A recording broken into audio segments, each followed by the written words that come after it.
So, just when you thought things couldn't get more insane, it does. The 2020 election just became more fevered pitched. So we're led to believe. I mean, it's not like everybody already decided who they were going to vote for, and it's just a matter of who can actually vote. But that's really here nor there.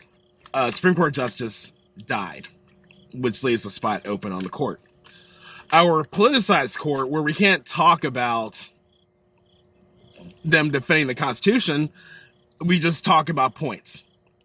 We talk about whether just conservative, when they make a decision, who's the winner, who's the loser. This is where we're at, America. And what are the people really getting out of this?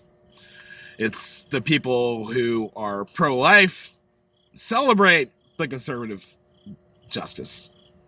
The people who are pro-choice shake their fists in anger.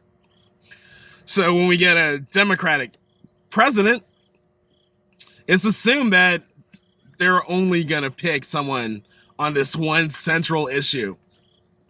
You get a conservative president, same thing. Back and forth, back and forth. With the court being as close as it is, and liberal justice passed away, so now they have to be replaced. And everybody's freaking out because we're looking at tipping the court from the assumed bias of the current justices on the court. Assumed. So what's happened in our last few major decisions? Defense of Marriage Act, saved by a conservative, Roberts. He flipped the script on that one. When it comes to transsexuals and homosexuals being able to be fired simply because of their gender or transsexual or homosexuality, Gorsuch flipped so that two conservatives flipped for that one. We can't just assume that because a Republican president put a justice on the court that they're going to do X, Y, and Z. And it's the same way the other way around. I mean, there was a time not too long ago when Democrats and Republicans got together in a room and they talked about the justices, and it was a bipartisan effort to get them on the court. Those days are gone. So, why are they gone? Because of the tit for tat. It's because of we've made our decision about justice ideological instead of constitutional.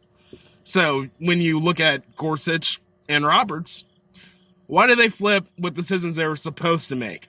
Because they made their decisions based on constitutional grounds. Go back to healthcare. Roberts said it was a tax. We basically made a deal in his head saying it was a tax and he didn't want to get rid of it.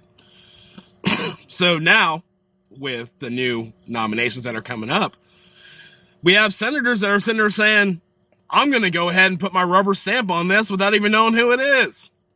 How's that helping anyone? So how am I supposed to sit here and talk to you about the consequences of these actions when it's just little kids fighting in a room? And not talking about the best man or woman for the bench, but instead of talking about the best man or woman for my tribe. So when the Democrats take power and they add 2 more seats to the court, it's going to be a free-for-all for conservatives. You can't do that. They've got precedent. Well, the Republicans set a precedent, too, about not putting up justices for nomination after the primaries are done before a presidential election. It's supposed to be a decision of the people, right? That was a narrative then, right? So now, it's a decision of the people 4 years ago. It's all hogwash. We know it's hogwash. None of us are buying into any of the excuses or the anger. Both sides are guilty. We need to admit that. But what we also need to do is to get in the ears of our congressional men and women and tell them flat out, we need to vet these people for how much they believe in the Constitution and how much they believe in these little tit-for-tat things. That's the problem. When you're dealing with like little tit-for-tat things, you get extremists on the court. That's just the way it works. And every time we get a new president now, they're going to add new justices. So how do you feel about a court with 50 justices? That's the road we're on, people. When you politicize the court, these things happen. So when you're scared about abortion, and that's the only issue that you want with someone on the court, so what about all the other stuff that they believe in? We got all types of cases coming up that have nothing to do with abortion. And we don't know what these justices are going to do, or put this new one up, says, oh, well, she's guaranteed to be against abortion. What about everything else? Are we going to talk about that, or are we just going to shovel her in because she's going to stand up for that one issue and overturn Roe v. Wade, which the country doesn't want to do? And why? Because we can't have a full conversation about it to even understand what a late-term abortion is. Come on, people. We're smarter than this. We're being manipulated. And we're just going to be running around in circles while our government does whatever the hell they want. Is this the America you want? It's not the America I want. Think about it. My name is Kaufman King. Thank you for attending my Jeep Chat.